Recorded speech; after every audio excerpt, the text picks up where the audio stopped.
ओम अनंताय नमः। Hello friends, welcome to my channel. आज हम इस वीडियो में देखेंगे कि अनंत चतुर्दशी की पूजा हमें कैसे करनी है। अनंत चतुर्दशी का पर्व भादो मास के शुक्ल पक्ष की चतुर्दशी को मनाया जाता है। अनंत चतुर्दशी पूजा में भगवान विष्णु और लक्ष्मी जी के साथ साथ शेषनाग की भी पूजा की जाती है। अनंत चतुर्दशी को अनंत चौदस के नाम से भी जाना जाता है और इस अनंत चतुर्दशी के दिन 10 दिन के गणेश उत्सव का भी समापन हो जाता है और गणेश जी का भी विसर्जन इसी दिन किया जाता है। अनंत चतुर्दशी की पूजा में अनंत के धागे की भी पूजा की जाती है। अनंत चतुर्दशी के दिन आप सुबह सुबह स्नान कर लें और पूजा के लिए एक चौकी या पाटा लगा लें। पाटे पर आप पीला वस्त्र बिछा लें। भगवान विष्णु की पूजा में पीले रंग का विशेष महत्व है, तो कोशिश करें आप पीले रंग का ही वस्त्र बिछाएं। अनंत चतुर्दशी की इस पूजा में भगवान के अनंत रूप की पूजा की जाती है, तो आप इस तरह का कोई फोटो या मूर्ति ले लें जिसमें विष्णु भगवान माता लक्ष्मी जी के साथ साथ शेष शैया पर विराजमान हो। अब हम तिलों का या फूलों का आसन देते हुए भगवान विष्णु की फोटो या मूर्ति को चौकी पर विराजित कर लेंगे। इसके बाद हम तिलों का आसन देते हुए गणपति जी को भी चौकी पर विराजित कर लेंगे और अब हम कलश स्थापना करेंगे, जिसके लिए हमें एक कलश लेना है। ये कलश आप मिट्टी का, तांबे का या फिर पीतल का ले सकते हैं। कलश पर हम मौली बांधेंगे और कुमकुम या रोली से एक स्वास्तिक का चिन्ह बना लेंगे। यदि आप कलश स्थापना ना करना चाहें तो आप बिना कलश स्थापना के भी यह पूजा कर सकते हैं। अब हम कलश में सबसे पहले डालेंगे गंगा जल, उसके बाद कलश को कंठ तक हम शुद्ध जल से भर देंगे। कलश में हम सभी देवी देवताओं का आवाहन करते हैं और कलश के द्वारा सभी देवी देवता हमारी पूजा में सम्मिलित हो जाते हैं। अब हम कलश में एक सुपारी, हल्दी, सिक्का, बतासा, दूब घास और थोड़े से तिल डाल देंगे और कुछ पुष्प डालेंगे। इसके बाद कलश के कंठ पर हम आम के, पान के या फिर अशोक के पत्ते लगाएंगे और उस पर हम एक पूर्ण पात्र रखेंगे। पूर्ण पात्र में आपको तिल रखने हैं। भगवान विष्णु की किसी भी पूजा में अक्षत का प्रयोग नहीं किया जाता है। भगवान विष्णु की पूजा में तिलों का प्रयोग शुभ माना जाता है।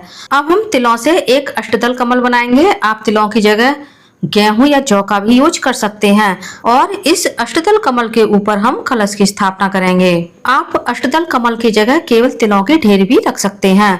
व्रत कथा की इस पुस्तक को भी हम चौकी पर ही रख लेंगे और पूजा में हम सर्वप्रथम दीप प्रज्वलित करेंगे। अनंत चतुर्दशी की यह पूजा आप व्रत रखकर भी कर सकते हैं और बिना व्रत रखे भी कर सकते हैं। अब हम जल का या गंगा जल का छींटा देते हुए सभी का शुद्धिकरण कर लेंगे और एक अनंत का धागा बनाएंगे। ये अनंत का धागा आप मार्केट से भी ले सकते हैं और घर पर भी बना सकते हैं। इस अनंत के धागे को आप मौली से बना सकते हैं या फिर किसी रेशमी धागे से भी बना सकते हैं।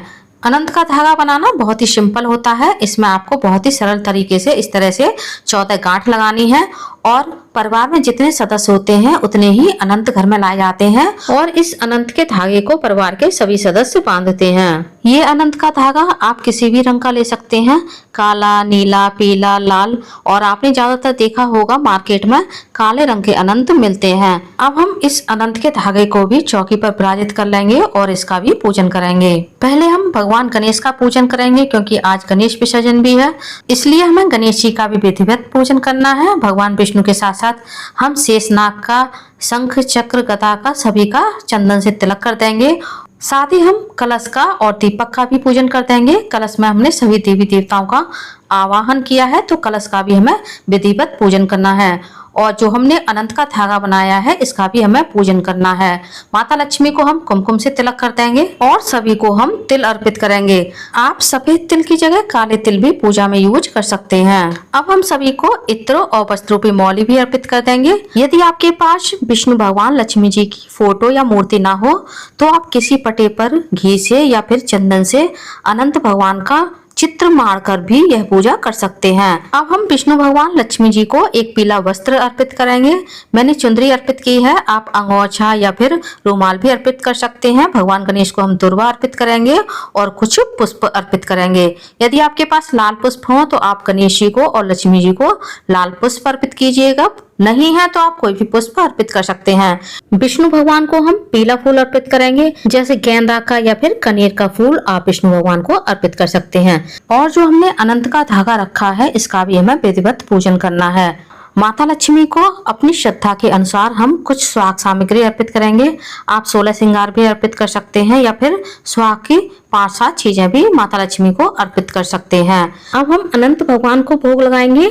गणेश जी के लिए हम अलग से भोग निकालेंगे और विष्णु भगवान को हम अलग से भोग लगाएंगे, क्योंकि जो भी हम विष्णु भगवान को भोग लगाएंगे उसमें हम तुलसी दल डालेंगे। गणेश जी के भोग में हम तुलसी दल नहीं डालेंगे। कुछ तुलसी दल हम विष्णु भगवान को भी अर्पित करेंगे। अब हम दक्षिणा भी अर्पित कर देंगे। दक्षिणा से हमारी पूजा में जो कमी रह जाती है वह पूरी हो जाती है। अब हम विष्णु भगवान को मुख शुद्धि के लिए एक पान अर्पित करेंगे। पान पर आपको एक लौंग, इलायची, बतासा, सुपारी और तुलसी दल रखना है। अब हमने पूजा में जो अनंत रखा है, इस अनंत को हम इस तरह से धूप दीप दिखाएंगे। इससे अनंत का शुद्धिकरण हो जाता है और भगवान का आशीर्वाद प्राप्त होता है। अब हम अपने सीधे हाथ में कुछ तिल और एक पुष्प लेंगे और अनंत चतुर्दशी व्रत कथा को पढ़ेंगे या फिर सुनेंगे। आपने व्रत रखा हो या ना रखा हो, कथा आपको जरूर पढ़नी या सुननी चाहिए। जब हमारी कथा पूर्ण हो जाएगी तो तिल और पुष्प हम भगवान के चरणों में अर्पित कर देंगे। कुछ तिल हम जल के कलश में डाल देंगे। बाद में ये जल का कलश हम सूर्य भगवान को अर्पित करेंगे। अब हम आरती करेंगे। मैं कपूर से आरती कर रही हूँ, आप घी के दीपक से भी आरती कर सकते हैं। हमने जो कलश पर दीप स्थापित किया है, आरती के लिए आपको यह दीपक नहीं उठाना है। पहले हम भगवान गणेश की आरती करेंगे, उसके बाद हम विष्णु भगवान और माता लक्ष्मी की आरती कर देंगे। साथ ही हम कलश को भी धूप दीप दिखाएंगे। आप विष्णु भगवान की कोई भी आरती गा सकते हैं। अब हम आरती पहले भगवान को देंगे, उसके बाद हम स्वयं भी आरती ले लेंगे और जल के द्वारा आरती की आचमनी कर देंगे। आरती के बाद सभी के चरण स्पर्श करके हम भगवान से आशीर्वाद लेंगे और पूजा में रही कमियों के लिए, भूल चूक के लिए क्षमा याचना करेंगे। जब हमारी पूजा संपूर्ण हो जाएगी तो इस अनंत के धागे को हम उठा लेंगे और अपनी कलाई में बांध लेंगे। पुरुष इस अनंत के धागे को अपने राइट हैंड में बांधेंगे, स्त्रियां इसे लेफ्ट हैंड में बांधेंगी। अब हम देख लेते हैं अनंत चतुर्दशी की चौकी हमें कब और कैसे बढ़ानी है। पूजा की इस चौकी को आप उसी दिन शाम के समय भी बढ़ा सकते हैं या फिर आप अगले दिन भी बढ़ा सकते हैं। पूजा के थोड़ी देर बाद हम भोग को उठा लेंगे और परिवार के सभी सदस्यों में बांट देंगे। जो पान हमने विष्णु भगवान को अर्पित किया है, इस पान को हम प्रसाद रूप में ग्रहण कर सकते हैं। सभी फूलों को हम एक जगह इकट्ठा कर लेंगे और किसी गमले में डाल देंगे। और जो हमने माता लक्ष्मी को सुहाग सामग्री अर्पित की है, आप इस सुहाग सामग्री को किसी ब्राह्मणी को दान कर सकते हैं। साथ ही जो हमने कलश रखा है, इस कलश के अंदर से हम हल्दी, सुपारी, सिक्का निकाल लेंगे और दोबारा से किसी पूजा में यूज कर सकते हैं। कलश के जल को आप तुलसी के क्यारे में भी डाल सकते हैं और सूर्य भगवान को भी अर्पित कर सकते हैं। गणेश जी को और विष्णु भगवान लक्ष्मी जी की फोटो को हम अपने मंदिर में स्थापित कर लेंगे। इस तरह से आप अनंत चतुर्दशी की पूजा की इस चौकी को बढ़ा सकते हैं। कथा को भी हम यथास्थान रख देंगे। आई होप अनंत चतुर्दशी का मेरा ये वीडियो आप लोगों को पसंद आया होगा। वीडियो कैसा लगा कमेंट्स में जरूर बताइएगा और यदि आप मेरे चैनल पूनम की आस्था पर पहली बार आए हैं तो प्लीज चैनल को सब्सक्राइब कर लीजिए। वीडियो को ज्यादा से ज्यादा लाइक कीजिए, शेयर कीजिए, साथ ही बेल आइकन को प्रेस कर दीजिए ताकि हमारे आने वाली सारी लेटेस्ट वीडियो की नोटिफिकेशन आप लोगों को टाइम से मिल सके। कॉमेंट्स में श्रीमन नारायण अवश्य लिखिएगा। धन्यवाद फ्रेंड्स। श्रीमन नारायण। राधे राधे।